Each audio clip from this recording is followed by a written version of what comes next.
آج کی اس خوبصورت ویڈیو میں ہم الٹا قلعہ کے بارے میں بات کریں گے۔ الٹا قلعہ کی تحقیق نہ صرف ہماری اسلامی معلومات میں اضافہ کرے گی بلکہ ہمیں ایک انتہائی تاریخی واقعے کے بارے میں بھی آگاہ کرے گی۔ الٹا قلعہ کی تاریخ ہمارے ایک بہت ہی بلند بزرگ حضرت لال شہباز قلندر سے جڑی ہے۔ آپ کا روضہ مبارک سیون میں واقع ہے۔ سیون کو سندھی زبان میں سیون شریف بھی کہا جاتا ہے۔ صوبہ سندھ پاکستان کا تیسرا بڑا صوبہ ہے۔ سیون شریف سندھ کے شہر حیدرآباد سے ضلع جامشورو میں شمال مغربی حصے کی جانب 80 میل یعنی 130 کلومیٹر کے فاصلے پر واقع ہے۔ یہ جگہ عام طور پر حضرت لال شہباز قلندر کی نسبت سے ہی جانی جاتی ہے۔ اس مقدس مقبرے کی وجہ سے اس جگہ کے لیے عام طور پر سیون یا پھر قلندری کا لفظ استعمال کیا جاتا ہے۔ سیون کا لفظ سیوستان یا پھر شوستان سے نکلا ہے، جس کا مطلب انہوں کے خدا شیو کی سرزمین۔ آپ رحمت اللہ علیہ 13 صدی میں یہاں مقیم تھے۔ یہ تھا سیون شریف کا تعارف۔ مگر اب ہم الٹا قلعہ کے موضوع کو آگے بڑھاتے ہیں۔ اس زمانے میں سیون میں بہت ہی ظلم و ستم ہو رہا تھا۔ دولت کی پوجا کرنا اور غریبوں پر ظلم عام تھا۔ عورتوں کو کوئی معاشرتی مقام حاصل نہیں تھا اور انہیں بہت ہی حقیر سمجھا جاتا تھا۔ اسلام کا مذاق اڑایا جاتا تھا۔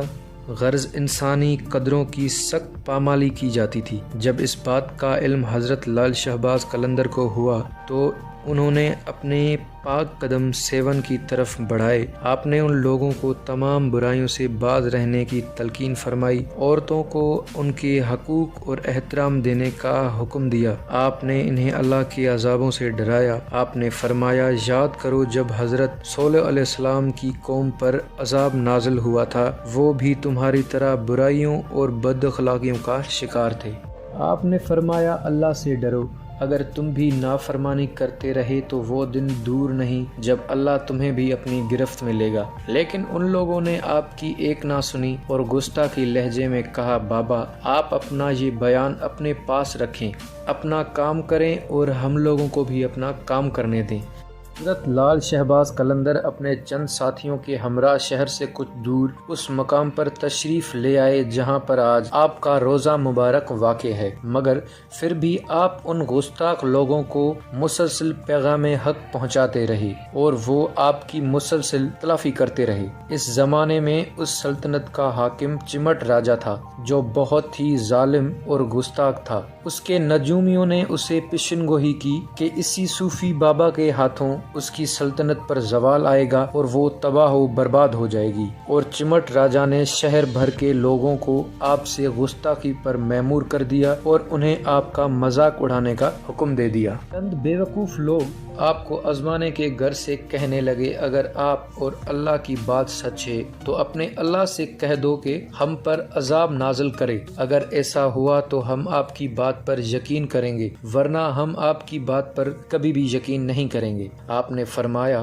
بس چند ہی دنوں میں اللہ کا عذاب تم لوگوں پر نازل ہو جائے گا۔ تم میں سے جو بچنا چاہتا ہے وہ یہاں سے چلا جائے۔ ان لوگوں میں سے کچھ خوف خدا رکھنے والوں نے آپ کی صحبت اختیار کر لی، مگر باقی سب آپ کا مذاق اڑانے لگے۔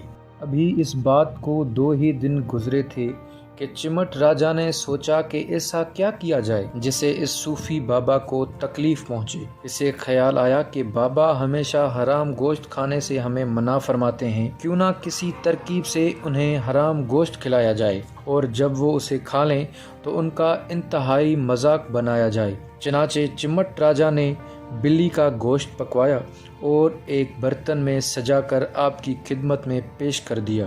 جیسے ہی وہ گوشت آپ کی خدمت میں پیش کیا گیا، اس پکے ہوئے بلی کے گوشت میں سے بلی کی آواز آنے لگی۔ آپ کو شدید غصہ آ گیا اور آپ نے فرمایا، بس اب اللہ نے تم لوگوں سے اطاعت کی توفیق چھین لی ہے۔ یہ کہہ کر آپ نے اس تھال کو الٹا کر دیا۔